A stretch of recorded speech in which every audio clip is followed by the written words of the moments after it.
Hello everybody, I hope you guys are all doing well.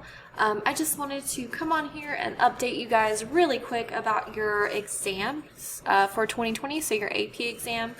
I don't know if College Board has sent out information to you guys via your email. I'm not really sure how that works, but just in case, I am here to give you all the information that you guys need for this test. So without further ado, let's get started. As far as I know, these are the last updates that are going to be made, so this is the information we are going to use moving forward. Okay, so first of all, when is it?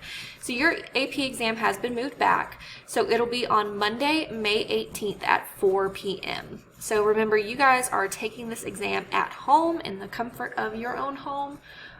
You will be answering 2 FRQ questions and submitting those as your AP exam, and you are still eligible for college credit if you pass it. Now, there will be a makeup day on June 3rd, but honestly, I don't know if there will be like hoops to jump through if you miss the first date and whatnot. I don't know if it's like you have to have a valid reason for missing it to be able to make it up. So to be on the safe side, we are all, as a group, as a family, going to take this exam on May 18th, Monday, May 18th at 4 p.m. And that is late enough in the afternoon that all of you guys should be up and awake.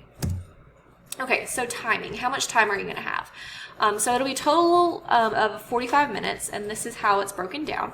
So you're going to have 25 minutes to read and respond to question number 1, and then 5 minutes to upload the response. So my assumption is that you guys are going to be typing this, which is a good thing, and I'm going to tell you why.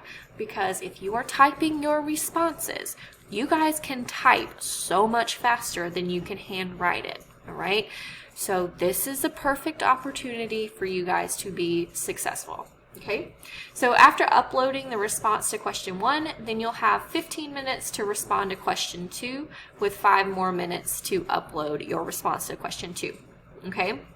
Your first FRQ, the first one you do is going to be the long one. All right, it's going to be longer. It's going to take you longer to answer. You upload it first. Once that first one is done, okay, so once that first FRQ is completed and you submit it, you cannot go back to it. Right, so make sure when you are done answering that question, you're confident before you submit it. Now, your first one's going to be the biggest chunk of your test score, so I would say focus on that and then move on to your second one. So how is this exam weighted? Your first FRQ is going to be 25 minutes, and it'll make up 60% of your score. All right, so that's the biggest chunk. So they broke this down kind of the way your original test was broken down, where your multiple choice was 60% and then your FRQ was 40. Here, your first FRQ is 60 and your second FRQ is 40%. Okay, so your FRQ makes up 100% of your score, but the first one is 60 and then the second one's weighted 40. So let's take a look at your FRQ 1 and what you can expect. So your first FRQ is going to be to design an investigation. Guys, we have talked about this. You're going to look at it again in your first assignment for this week. So make sure you understand everything that is necessary for that FRQ. Okay? So question 1. Presents students with an authentic environmental scenario accompanied by either a model or a visual representation or quantitative data, and it may assess a student's ability to do the following.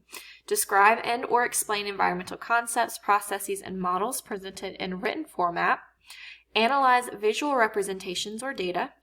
Analyze research studies that test environmental principles or describe environmental problems and or potential responses. Okay, so what this is telling me probably is that this first one will have those 4 components kind of wrapped up in your experimental design. We don't know what the topic will be, okay? That's going to be your issue. The issue here is not going to be you don't know how to format your FRQ. It's just going to be, do you know the content that goes along with the FRQ? So in addition to practicing our writing skills, we have to be reviewing this content as well. FRQ 2, you are going to analyze an environmental problem and propose a solution. It's got to be a realistic solution that you propose, and it has to address whatever environmental problem that they are throwing at you. Typically, environmental problems could be things related to like ecology, like habitat destruction, Pollution is a huge one. So like if you've got an issue with pollution happening, proposing a solution to that, that's always a big one. I can't tell you exactly what it's going to be, but those are just some like common sense ones that we see a lot. So question 2 also presents you with an authentic environmental scenario accompanied by either a model or a visual. So it could be a graph, bar chart, something. Quantitative data and may assess students' ability to describe or explain environmental concepts, processes, and models presented in written format. Analyze visual representations or data. Okay, so you have to know how to be able to read a graph. And then propose and justify solutions to environmental problems. Okay, so FRQ 1, you're doing an experimental design. FRQ 2, you are analyzing a problem, which probably means identifying what the problem is, describing what's going on, and then proposing a solution to it. So what units is it going to cover? 1 through 7 only. So we did follow the course CED. So I did flip my classroom around this year that we followed to a T what College Board gave me, which means we got through exactly where we were supposed to before we got out for all this coronavirus craziness, which I am so thankful for. Remember, we tested Unit 7 before you guys went to break. So your FRQs will, anything that we went over is fair game. Okay, anything in your textbook, anything that we went over, that we talked about, any of those concepts are fair game for these FRQs. Again, we can narrow down what it might look like, but we can't know the content specifically, so we have to review it all. So this starts at ecology, it runs through, the actual earth science concepts, so plate tectonics, energy, pollution, both air pollution, land and water pollution. So long story short, you guys are in a good place to get some college credit. All right. You guys are testing on, again, May 18th at 4 p.m. So really it's going to be up to you guys to put the effort into reviewing this content, right? Getting it together.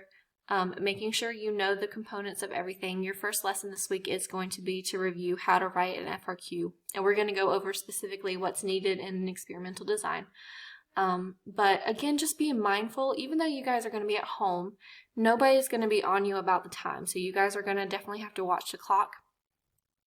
But also another thing is that you guys are going to have to really review this stuff, because yeah, you can have your notes in front of you, but 25 minutes and 15 minutes for an FRQ is not a long time.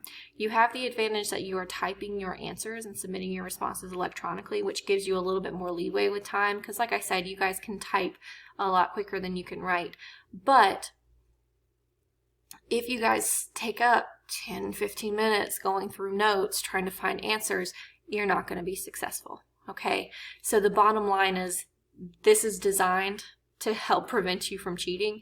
And really, if you do, have your notes out and you're looking through them, looking stuff up, what's going to happen is that you're not going to have enough time to answer the questions sufficiently, and your chances of getting that credit decreases. So you guys are all in a position now.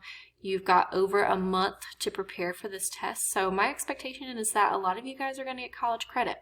Even if you're not going into a science-related field, you have to have science as general education, as a part of your general education credits. So even if you don't want to do science, this is going to, save you some money, get your college credit, do a good job. Okay, so once you guys are done watching this, if you have any questions, let me know. And if not, you guys can go ahead and move on to your assignments for this week.